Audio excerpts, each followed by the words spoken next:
What is going on, fellas, ladies, barbers, people? Hope you guys are doing good out there. I want to talk to you guys today about the biggest mistake I made in my entire barbering career that is still lingering right now. And I wish I would have fixed this from the beginning. So I hope anyone that is thinking of becoming a barber or anyone that is early at barber, I mean, honestly, anyone and everyone should check themselves right now because of what I'm about to say. In the barber industry, there is a stigma. There's this weird relationship that barber, at least where I grew up, that barbers have a bad relationship with the IRS, Uncle Sam, reporting taxes, reporting income. And I call that having a bad relationship with money in general. I'm going to tell you guys why, because I'm feeling it the hard way right now. Pause. So around 25 years old, 26 years old. I'm 34 now. So this was maybe like around 10 years old. I was probably, I want to say like 5 years into my barbering career at that time. No one had ever taught me these things. No one ever stopped me to teach me these things. And maybe they did and I just wasn't paying attention. I don't know. But I eventually wanted to move out of my parents' house and I wanted to go get a home. I didn't want to rent. Well, I was making good money. I had clientele. I trusted myself to make monthly payments on a home and just be grown and be responsible with, bills and stuff. But when I went to go talk to a mortgage loan originator, they told me, you have no income. You didn't file. You didn't report. You don't have tax statements. We need 2 years worth of this. And I didn't have that. That was mistake number one, the biggest one. Really, there was a second big mistake that just kind of like is connected, tied with this first mistake. But this first one was the creator of the domino effect that started the next domino. But I'm gonna talk to you guys about that second mistake in a moment.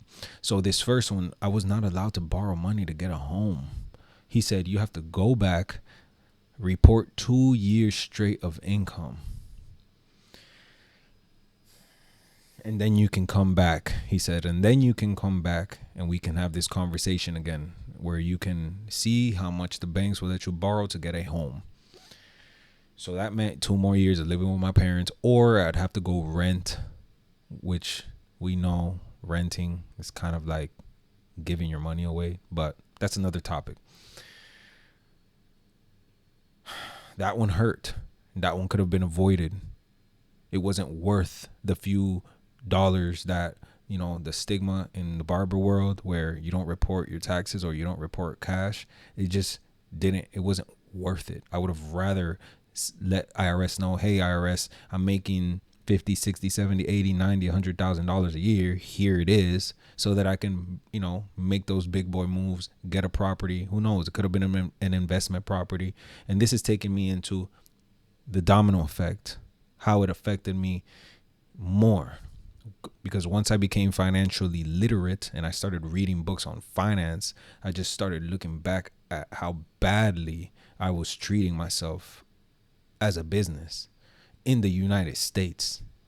It's almost as if like I was I think it's like saying putting lipstick on a pig. You know what I mean? From the inside, nothing was all that good, but from the outside, you look great. I had all the Instagram followers. I was making all of the money. I was known in my city. I have a great skill. I had everything else. It's just I had a bad relationship with money. So here's where the next domino effect came into play. Now I got financially literate, and now I started learning about investing in things like stocks and crypto and things of that nature, right? But now, because I wasn't able to borrow money, I had to use my money to invest. Now, you must be asking, why is that a problem? I'll share with you. Because we live in the United States of America, and in America, people use debt to get rich. This is what Rich Dad Poor Dad teaches Robert Kiyosaki. He says, use leverage debt in order to buy real estate, right? So how do you get that debt? How do you go about it? How do you go about allowing them to borrow you? How do you go about letting them borrow, sorry guys. how do you go about letting the banks loan you money? Well, you have to report your income. You have to let them know who you are and what you do and how much you earn. Because had I done that at that age, right, at such a young age, I was balling, I was making money. Had I let them know who I am and the fact that I was making money, I could have put, this is what would have happened, and this is what I hope you guys do. You open up an LLC or sole proprietorship, whatever you want to do, right? But you are a business. Your hands, your wrists, your skills, this is a business separate from your personal, okay? And they treat it as such. So you open up an LLC, you get a bank account for that LLC. These are all the things I wish I did earlier. And now they loan credit to that entity, that bank account, your EIN. So here's what happens. There's many different ways to go about it.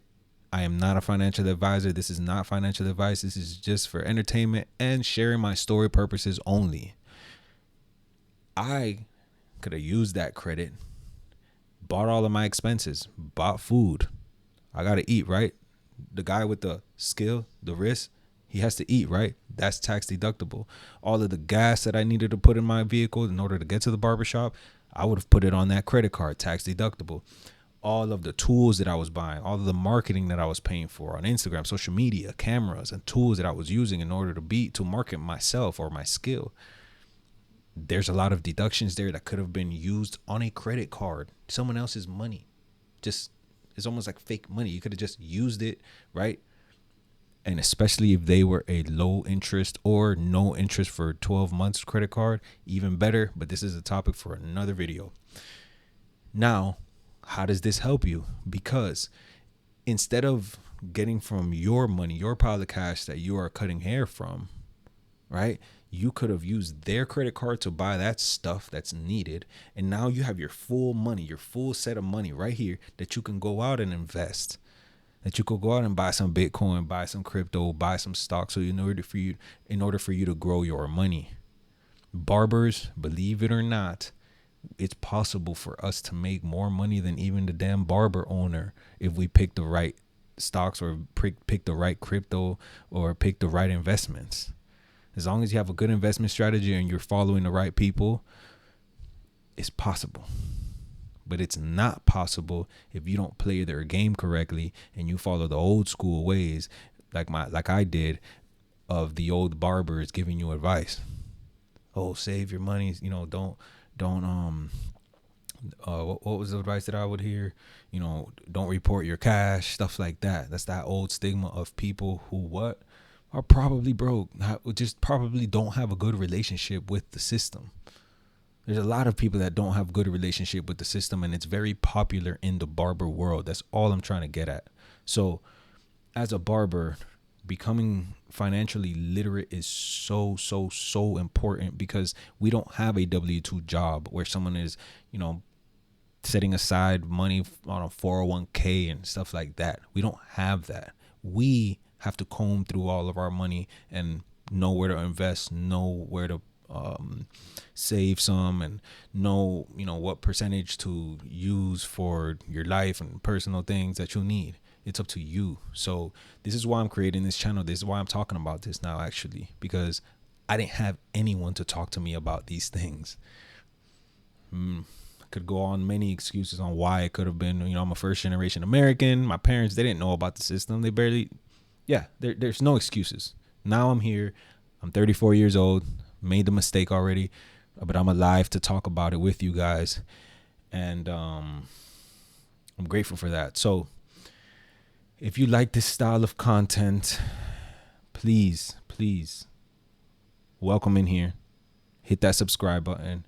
Feel free to share the video. Feel free to hit like on the video. This way I can be supported and I can do this way more and bring this knowledge that I learned 13, 14 years being around this business. And I can teach you guys, especially the newer people that are new to this business, that I want to thrive in the barber field and not just be like a regular person that just cuts hair and stays in the same place. No, there's possibilities and opportunities that you can expand your mind on for you to grow, network, and really just use this skill right here to grow and create a very good foundation for yourself, where you are, here in the United States, or, wherever you are. So I appreciate you guys for hearing my story, listening to my story. I look forward to coming back to you guys for more.